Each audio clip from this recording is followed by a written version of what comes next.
Hey guys, I know some of you guys have requested this type of video. What I'm going to talk about today is what happens if you don't have your in-hull transducer working properly. Okay, in other words, say you're running on pad at speed in your bass boat or other boats, and you just lose bottom. It's not tracking properly. So what I'm going to talk about are the ways for you to go through your unit, check everything out, and make sure you got at least the right settings. Okay, if it's already epoxied in the hull, not much we can do about it right now, but we can at least talk about all the settings and how you configure that. So that's the goal of this whole video. So the first thing what you do is this is what you're looking at. You know, your screen is going to be a little bit goofy. Okay, and what it is, let me see if I can get it up there. You can see there's no sonar on this screen whatsoever. Of course, on this unit right now, I don't have anything plugged into the transducer ports. I don't know if you can see that. So the first part, we're going to talk about what cable or what transducer gets plugged into each port, how you know which one is which, okay? And then we're going to move on from there to talk about how you make sure it's sort of working, or what I call pinging, okay? And then we'll go from that to looking at all the settings. Specifically, I'm going to be talking about both the Lowrance HDS Live and the HDS Pro units, okay? Both of those units have, and the first thing we want to check really is we want to check our cable connections, okay? And transducers, make sure they're right. So both units have two plugs on the back. One is for sonar, straight sonar, and one is for side imaging, okay? That's just a simple explanation of what they can actually do. It's very important to have your straight sonar plugged into the interior sonar plug, okay? That's this plug here, and your side scan plugged in the outside one, okay? They're both 9-pin connectors, so it's very confusing, especially the live unit, I believe, on the Pro unit. They have switched that over so that the blue, it's black, so now they look the same. And the problem is functionality, they're not the same. So you've got to make sure you have them right.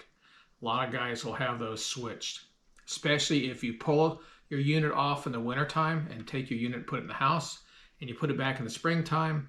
Now guess what? Your sonar's not working, or your side scan's not working, something like that. But basically, we're going to be talking first about, or in this video, about just strictly what do you do to make your sonar work properly, okay? So we've got these things. So what you're looking for, and the best way to do it is when you replug your transducers back in, on the transducer cable itself, okay, you'll see a tag. Let me pull the, this is a brand new, this is an in-hull, or what's called a through-hull transducer. Okay, normally that's just epoxied into your hull. Okay. Let me rip it off here. Okay, so let me get the plug in. So this is the business end that you'll have near your unit. Okay, so what you're looking for is on the cable itself. There's this tag for a transducer, a standard sonar type transducer.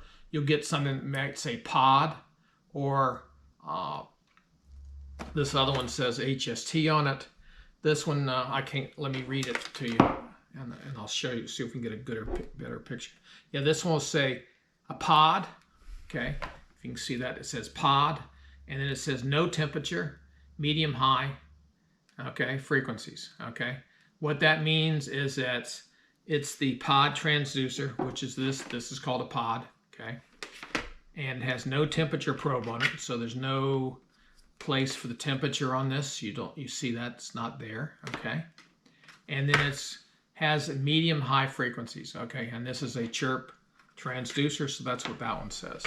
Now, some of the older boats, if you've upgraded your older boat, you might have in the hull, or actually on the stern there, you may have a plug that looks like this, which is the older blue plugs, okay? This is a 7-pin connector. This one says, okay, HST WSBL, okay? So, and that's your wide angle HP HST, which is a high speed transducer. So hopefully that comes out okay. So this is the transducer. Problem is, this does not plug directly into the back of the HDS unit, okay? So what you have to do, if you don't already, if you just upgraded it, get the transducer adapter cable. Okay, the part number on it is, let me get to it. Where'd it go? It's 000-13313-01. This is the front of the box. So you're looking for a 7 to 9 pin transducer adapter cable. Okay, so that's for guys that are upgrading it. But this is another thing to look for. If you see this adapter cable, which is really a pretty short little cable here. Now, one thing is there's no tag on it, okay? So that's the difference in the transducer cable and the adapter cable. The adapter cable does not have the cable label on it. But if you see something that looks like this, you know that that's, oops, get the right end here at least, okay? So you can see something like this in your boat, near your console. This is your sonar, okay?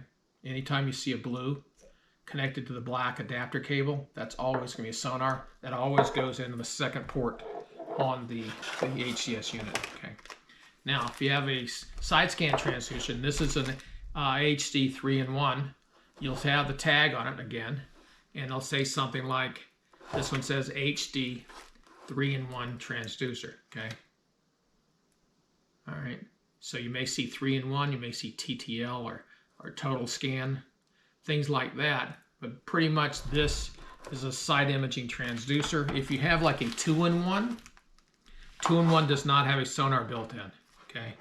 The problem is that if you put and use this transducer, which has a sonar transducer on it, what'll happen is once you get above, say, 45, 50 miles an hour, depending on how it's mounted on the back of the stern there, you'll just lose your sonar, okay?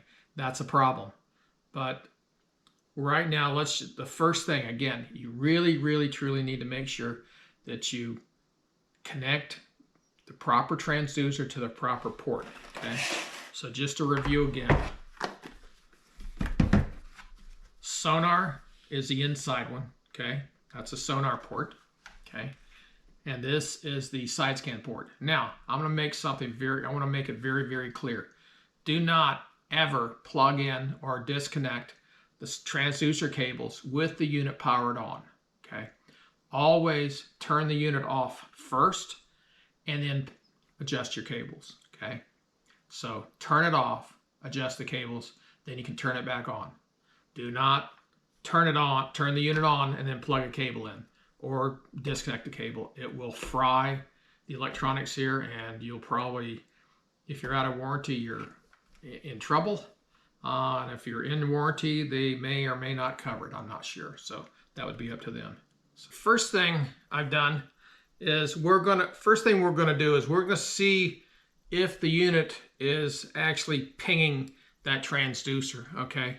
You may not be able to do that if this is in the hull, but if you have the transducer so you can get to it or get your ear near it, you might be able to hear it. Again, if your hearing has gone bad over the years, you may not be able to hear it. I can still hear mine. I'm probably older than most of you guys.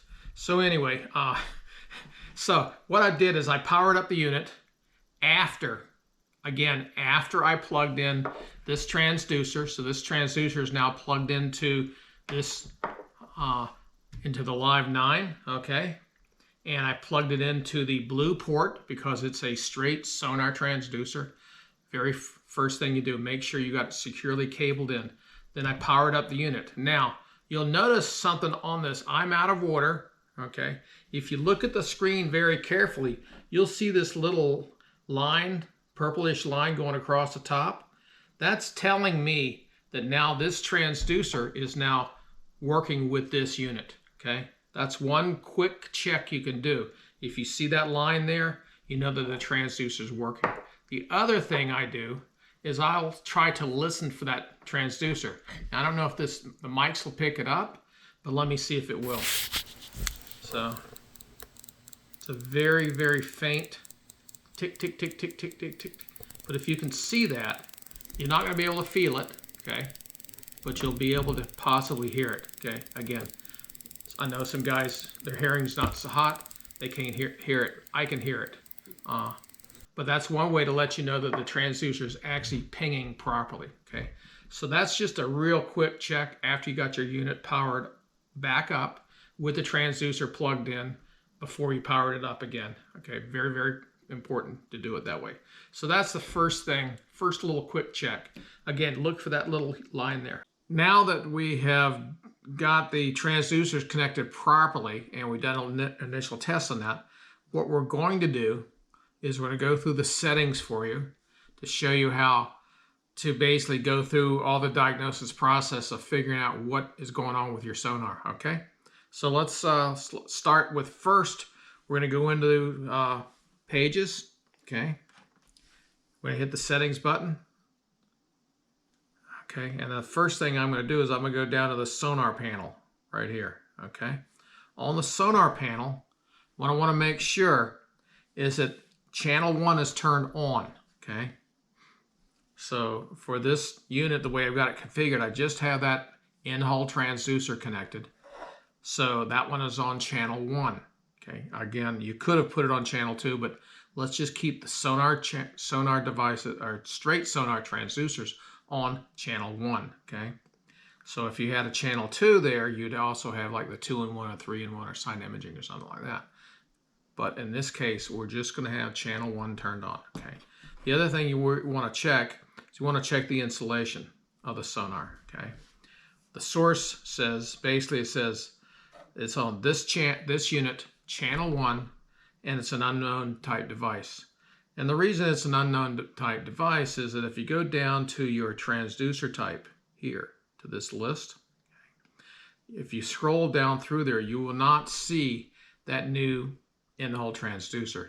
It's a medium-high chirp transducer, which it does either traditional sonar or chirp sonar, but it's not in this list. There are some like a low mediums and things like that, but it's not in the list, and that's after the latest update of the 23.3 update. Okay, so what I do is I just leave it unknown, because what will happen is, because that is an XID transducer, it will automatically pick up the proper settings for you. Okay, so that's not really needed, so we just X out of that. Okay, and then we're going to come back to this later and change our source name to something. That way we can then identify that this is our in-hull transducer, and it'll make it a little bit easier later on if we ever have this problem again. Okay, so we'll just cancel out of this. You'll also, by the way, before I cancel out, you'll notice there's no water temperature. There is no water temperature on that transducer, so we don't have a water temperature available. So let's cancel out of that. Oops. Okay, so let's go back to that page. Okay, sonar. So again, that's our setting. These are our settings. They're really simple. Channel 1's turned on. Make sure it is turned on. And make sure that you always use channel 1 as your source for the sonar. Okay, very, very important. Okay, so the next thing we're going to do, the second set of settings we're going to go through, we're going to scroll up the left-hand panel here to the network. Okay, we're going to look at our data sources. On our data sources, you'll see there's GPS, sonar, and time. So let's touch sonar. So there's first thing what I want to do is, you'll see depth is here. It's listed as global. That's not going to work for us. We need to have depth for this transducer on as a local device. And what that means is that I can change the settings on this unit. It will not affect any other unit. For example, if you have a unit on the bow, you want that bow unit to use the transducer that's on the trolling motor. You want this one to use the transducer that's on in the hull. Okay, so we're going to change that. We'll rescope that from global to local. So what we do is we touch this little button over here. We change our scope over here to local. Oh, there it is. Hang on, sorry, I got to get my glasses so I can actually see something here. Okay, so we're going to scope it to local. Okay. So now we're scoped local. So now any change I make to whatever's tagged to the depth value is only local to this device. Okay, so that's the next thing we're going to do. And then what we want to do is we want to open this up and say, okay, here's our available sources. If you have a lot more items on your network, lots of sonar transducers on the network, you'll see a long list here. But what we want is this live 9 Sonar channel 1. Okay. Now the problem is if you have a bunch of the same devices and a bunch of channel 1s, you really would like to name those devices so you know which one's which. It'll make it a little bit simpler and life easier for you. And I'll show you how to do that in a moment. Okay. So what we're going to do is we're going to check that. So now I know that this device for depth again, is using channel 1. So that means that as I'm on pad running, this in-hull transducer should still be roughly in the water if it was mounted properly in the hull, and you shouldn't lose tracking on the bottom.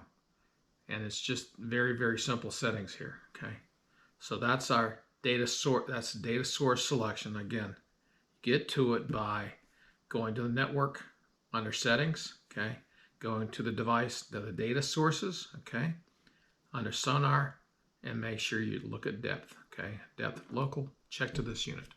So those are your simple settings. So at this point, you should have your sonar back. Okay, and you'll see over here we have it set. It's coming in. We're reading garbage because we're just reading stuff in the air.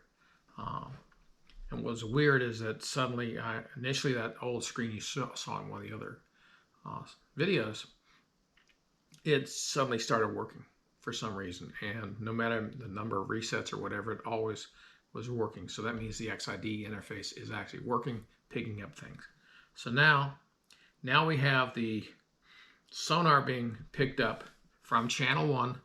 So now we have our sonar back in theory. Okay. The way to check that is to get on the water and actually make sure you have it at idle, and then make sure you have it on pad at full speed. Okay.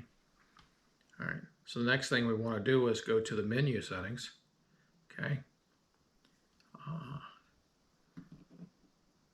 I'm just checking a list here. So we'll go to the menu, and what we're doing is we've got this set for freshwater. If you're in salt water, obviously you set it for salt.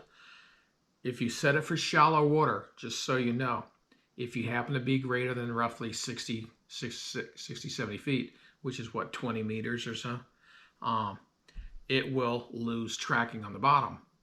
I set mine to freshwater. I was on Smith Mountain Lake, which is the same lake the elites are just about to start the tournament tomorrow on. And I had just backed off ashore. I went from 40, 50 feet, which transducer was working great. Suddenly I was at 150 feet because of the way that lake is sloped. And so what happened is suddenly I would start losing the bottom. So I switched it from shallow water, which is this setting here, shallow, over to fresh, and everything worked great. Okay, so that's one thing you want to be aware of, and that's another thing that could actually cause you to lose tracking on the bottom as well. Okay. The other thing is I've got the frequency set to 200, usually through the hull. Chirp is okay. I found that the 200 kilohertz works just fine through the hull. If you really are truly trying to find something with the sonar and get really super great images, if you have like a 3-in-1 on the stern, okay, I would switch the source over to the 3-in-1 while you're at slow speeds. Okay, you'll get much better images. Okay, but for this situation, everything is good. So, okay, so just trying to make sure we got everything. So one thing I like to do, okay, and this is to make it easier for you in the future, is basically you go into the settings again, okay, scroll up to network. What I'm going to do is I'm going to name this device, okay, as my console device. Okay, oops, I can get it done off screen here. Oops. Console. Okay. So this device is now called console. Oops. Sorry about that. Okay. So now this device is console. So if we come back over here to the data sources, usually what I'll do, you'll see now that the source on this is the HDS Live 9, channel 1, console. Now that makes it very nice so that you can go, when you have multiple units on the network, you can just simply go through and say, oh, this is my console unit. That's this unit. I know that's the one that I want to hook it to. Okay. So that transducer, if it's shared on the network, you know it's this one local to the unit. Okay. So that's another thing you want to do. And so that, for example, I've seen situations where you have a trolling transducer on the bow on your trolling motor. Okay. You pull it up in the air, it's not reading the bottom anymore. Suddenly your console unit's not reading any depth. And that's another thing to look for. Make sure you're always on that device, the one on the console. Always make sure it's pointing to the transducer that's in your hull or at the stern. Okay. If it's on the trolling motor's in the air, you're not tracking bottom. Okay. That's another issue you can deal with. So now we have the data sources, we have the info, everything is good now. The other thing is that if I had this was networked to other devices, you would actually see the source name on the very top of the menu here. Okay. The other thing I want to try, and we'll see, go back to the sonar panel. I'm going to go back to my installation. I'm going to change now I have my source name at console. Okay. So that automatically picked it up. All right. So channel 1 on the console unit is the sonar, and that's what this is showing right now. Whoops. There's our source, this unit, channel 1 unknown. Okay. Again, make sure it makes your life a lot simpler when you're having issues. Okay. All right. Then there's a couple other things you can do if you're still having issues. Okay. And the first thing you would do is go to the sonar page. Excuse me. Okay. See where it says Restore Sonar Defaults? Touch that. Okay.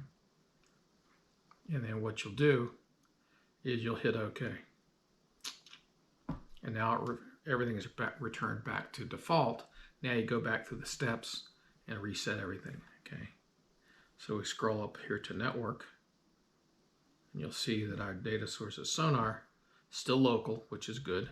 This is still checked, but sometimes by resetting the sonar settings, you'll actually correct some weird issues with it. Okay.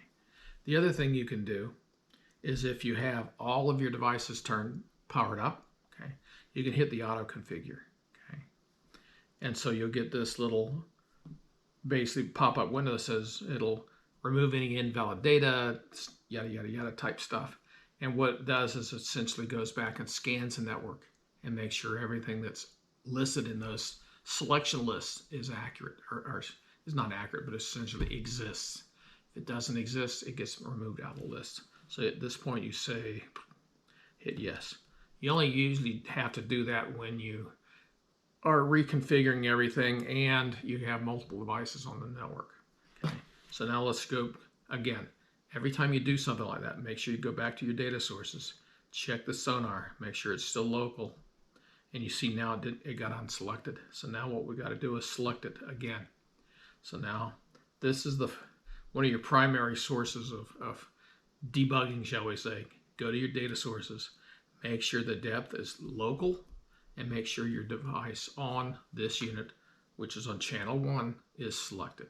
And that'll take care of probably 90% of your problems. Okay. So get out of that. Okay. If it's really messed up, you see now we're going back to what we had originally, which is good because now we're out of the water. Okay. So everything looks good right now. We can go back again. You can go back and double check everything.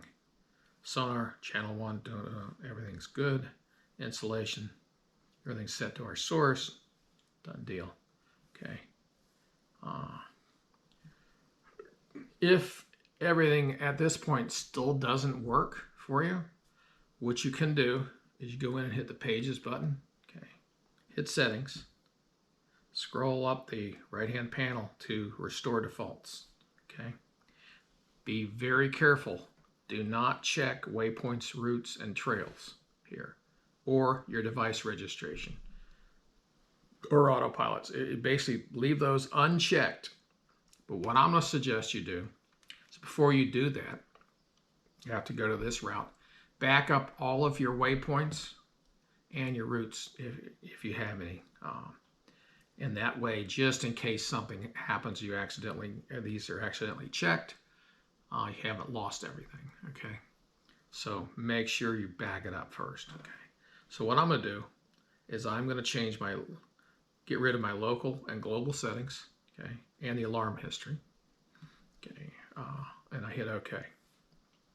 Now the unit will restart itself. Now we've got to go back through and double check everything. Okay. So it's back, so we'll hit accept. And what it does is when it goes into that reset mode, it says, do you want to go into retail mode? No, we don't want retail mode. We're going to configure device. In my situation, I'm running miles an hour, I'm running lakes, and it's regular fishing. So I'm finishing the unit up. So that's basically where I'm located. And you can tell it to do auto data source selection, okay? And that way, now you're back to not quite where you were, but close, okay? So now what we want to do is go back through again, repeat the steps, hit the settings, go to Sonar, make sure channel 1's turned on, check your installation. Now it's this unit, channel 1. You notice that it doesn't say console anymore. So that got rid of my source name here. So now we know we want to fix. The other thing that it did is that by default in the latest updates, it will actually stop your sonar. Okay, real simple. If you want to start the sonar back, just basically go to more options, okay, and then undo stop sonar, okay, and get out of that, and then it'll start pinging again. You notice the line starts showing up here. Okay, so now let's go back. Well, I'll go ahead and reconfigure this thing, get it back to where it was, but just basically follow the steps that I showed you earlier, and it'll be back where you were. And again, don't do that reinitialization unless you really truly have to do that. Okay, that's just sort of a last ditch effort. If you've gotten all the way through that and you follow these steps and you're still having an issue, what I would suggest is to, if you have another transducer available, or you take your unit, what you want to do is isolate, is it the unit causing the issues, or is it the transducer causing the issue? Transducers do eventually over time wear out, but I haven't seen any, in 10 years to wear out, but they will fail occasionally. Okay, so you can, if you have a spare transducer, what you can simply do is plug it into channel 1.